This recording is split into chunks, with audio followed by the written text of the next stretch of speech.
Hello guys welcome my mini blog. आज हमें बनेबा बहुत सहज उपाय कुंदुरी आलू भजा।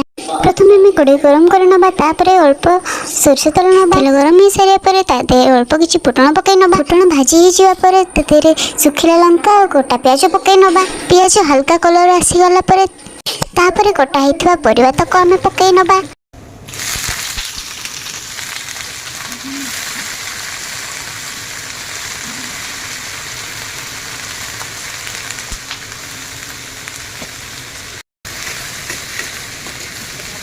परिया पकई सारा पर आम स्वाद अनुसार लुण हलदी गुंड लंका गुंड पकई नबा।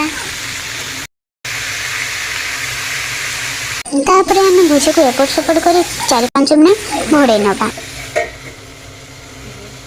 बर्तमान आम घोड़े काढ़ी न तापर आम हाई फ्लेम रे 2-3 मिनट भाजी दे सारा पर भजा हो गला रेडी। सांग माने ये हला हम प्रथम वीडियो जदि आपण मानको भलो लागिला लाइक कमेंट शेयर निश्चय करिवे। आ सुनंतु सांग माने सब्सक्राइब करिया पई जमा वीडियो नि रहिलु। नमस्कार, पुणी देखा बा हमर आ गोटे नेक्स्ट वीडियो रे। Bye bye.